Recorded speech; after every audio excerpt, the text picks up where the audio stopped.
In 1964, Pontiac engineers built a sports car that was lighter than a Corvette, cheaper than a Corvette, and potentially faster than a Corvette. And that is exactly why General Motors killed it. This is the story of the Pontiac Banshee, the car that was too good for its own good, and one of the greatest what-ifs in American automotive history. To understand why the Banshee matters, you have to understand what Pontiac was in the early 1960s. This was not the stodgy, conservative brand it had been through most of the 1950s. Under the leadership of people like Seaman Bunky Knudsen and then John DeLorean, Pontiac was being transformed into one of the hottest names in Detroit. DeLorean, in particular, was a different kind of executive. He pushed hard, he bent rules, and he had a vision for Pontiac that went far beyond what GM's corporate structure was comfortable with. You want proof of that? The GTO. In 1964, GM had a strict policy against putting large displacement engines into mid-size cars. DeLorean found a loophole, stuffed a 389 cubic inch V8 into the Tempest Le Mans, called it an option package instead of a separate model, and essentially ignited the entire muscle car era. That was the kind of guy he was. But while the GTO was getting all the headlines, something even more ambitious was happening behind closed doors at Pontiac. Design work had already started in August of 1963, and DeLorean's team was cooking up something that nobody at GM had quite seen from Pontiac before: a purpose-built, two-seat sports car. They called it Project XP833, and the world would eventually know it as the Banshee. The XP833 was designed with a clear target in mind. Ford had just launched the Mustang, and the Mustang's sales numbers were shocking everyone, including Ford. Every major American automaker was scrambling to put together a response. DeLorean pitched the XP833 to GM management as a Mustang fighter, which was a smart piece of politics on his part. Framing it as a response to Ford made it sound a lot less threatening to Chevrolet's Corvette than it actually was. Because here's the thing, the Banshee was not built like a Mustang, it was built like a proper sports car. DeLorean worked alongside engineer Bill Collins, who was the technical architect of the project. What they came up with was genuinely impressive. The car rode on a 90-inch steel platform chassis, notably shorter and more nimble than the heavy A-body perimeter frame that underpinned GM's intermediate cars at the time. They clothed that chassis in a two-seat fiberglass body, styled with a long, sweeping hood and a short rear deck that just screamed speed and purpose. Two drivable prototypes were built. The first was a silver hardtop coupe powered by Pontiac's new overhead cam inline-six, a 230 cubic inch unit that was still a prototype at the time and would debut in the 1966 Tempest. That hardtop weighed in at just 2,200 pounds. The second prototype was a white convertible fitted with a V8. Now, let's talk about that weight number for a second, because it tells you everything. At 2,200 pounds, the hardtop XP833 was nearly 800 pounds lighter than a comparable C2 Corvette. 800 pounds. That is not a small margin. That is a completely different category of automobile. Even the V8 convertible version, which was heavier, still tipped the scales at roughly 2,862 pounds, still about 500 pounds less than the Corvette it would have competed against. The planned engine options didn't stop at the inline-six either. Pontiac had an extensive options list in mind that included a series of V8s with projected output expected to exceed 300 horsepower in high-output trim. With that kind of power-to-weight ratio, the performance numbers would have put the Banshee firmly in Corvette territory, or possibly ahead of it. In fact, the V8 version was reportedly fast enough to hit 60 miles per hour in second gear alone. Think about that. The styling was executed by some genuinely talented designers: Jack Humbert, Ned Nichols, Paul Gillen and Chuck Jordan were among the names involved. The result was a car that looked like nothing else on the road at the time. Low, aggressive, and elegant all at once. The influence of that design would show up in unexpected places for years to come, but we'll get to that. Let's spend a moment on that overhead cam 6, because in the context of 1964 American automotive engineering, it was genuinely advanced. Most American engines at this time were pushrod designs, reliable, proven, and easy to manufacture, but not exactly cutting edge in terms of engineering sophistication. The OHC straight six that Pontiac was developing for the Tempest was something different. By placing the camshaft directly in the head, rather than down in the block, you got better breathing, a cleaner combustion chamber design, and more rev potential than a comparable pushrod engine.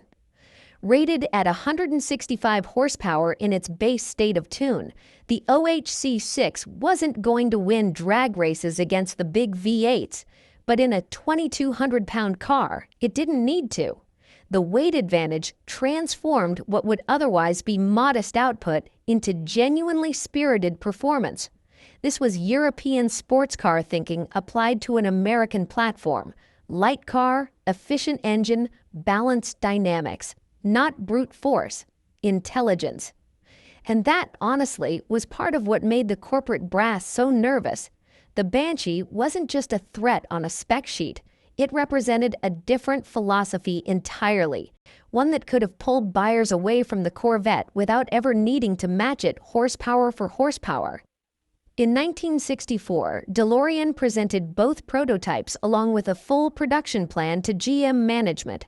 By all accounts, everyone in that room was impressed with the car. The styling was stunning, the concept was coherent, and the price point would have undercut the Corvette significantly. And that was the problem. GM had a very carefully maintained pecking order. The Corvette sat at the top of the performance hierarchy, and everyone below it, Pontiac, Buick, Oldsmobile, was expected to stay in their lane. It wasn't just about ego, it was about protecting a product line. The Corvette was GM's halo car, its proof of concept for American performance engineering. If a cheaper, lighter Pontiac could embarrass it, what did that say about the Corvette? GM executives were also acutely aware of who they were dealing with. DeLorean had already shown with the GTO that he was perfectly capable of slipping a performance product past corporate guidelines if given the opportunity. They knew that if the Banshee went into production, DeLorean would eventually find a way to drop a big block under that hood. And a big block in a 2,200-pound car, that would have made the Corvette look slow. So the order came down, cease further development. Project XP833 was killed before it ever saw a showroom floor. Here's where the story takes a twist that's almost too ironic to believe.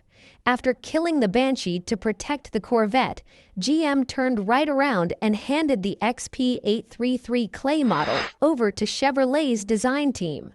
A memo dated September 10, 1965, instructed GM's head of design to update the XP833 clay, reflecting a Chevrolet design for the two-passenger version. That car, the one that started as a Pontiac sports car proposal, was essentially reworked into the 1968 C3 Corvette. The Mako Shark II concept that preceded the C3 drew heavily from the Banshee's DNA. So GM killed the Banshee to protect the Corvette, and then used the Banshee to design the next Corvette. You genuinely cannot make that up. The XP833 prototypes themselves had a narrow escape from destruction. GM's standard policy for concept cars at the time was to send them to the crusher, but engineers Bill Collins and Bill Killens reportedly smuggled the two prototypes away in shipping containers, hiding them for nearly a decade before eventually purchasing them from GM directly. Both prototypes survive today and are in private hands. The silver hardtop has been displayed at the prestigious Meadowbrook Hall Concours d'Elegance and has appeared at various shows over the years. But the Banshee's legacy lives well beyond those two cars. The styling influence on the C3 Corvette is clear to anyone who puts the two cars side by side. The long hood, the short deck, the overall proportions. The Corvette that launched in 1968 owed a significant debt to the car Pontiac was building in 1963. The Opel GT, which debuted in 1968 as a compact European sports car, also shows obvious visual kinship with the Banshee's design. And then there are the Pontiac Firebird's taillights. The first-generation Firebird, which launched in 1967, carried a taillight design that was nearly identical to what appeared on the XP833 prototypes. So while Pontiac never got its sports car, at least a piece of the Banshee's design managed to make it onto the road. There's also an argument to be made that the Firebird itself was the indirect result of the Banshee's cancellation. After the XP833 was killed, Pontiac continued developing sports car concepts. The Banshee name lived on through additional concept cars all the way into the late 1980s. And when GM eventually greenlit a Pontiac performance car built on the Camaro platform, the Firebird was born. It wasn't what DeLorean had envisioned, but it was something. The Pontiac Banshee is one of those stories that sticks with you because it wasn't killed by failure, it was killed by success. It was too fast, too light, too affordable, and too well conceived. It made the Corvette look bad on paper, and in GM's world, that was unforgivable. DeLorean would eventually leave General Motors in 1973, famously frustrated with corporate bureaucracy. Whether the Banshee episode contributed to that frustration, we can only speculate, but the pattern was consistent. Every time Pontiac came up with something truly exciting, the corporate hand came down. What we're left with are two surviving prototypes, a few photographs, and the question that every car enthusiast eventually asks when they see this thing.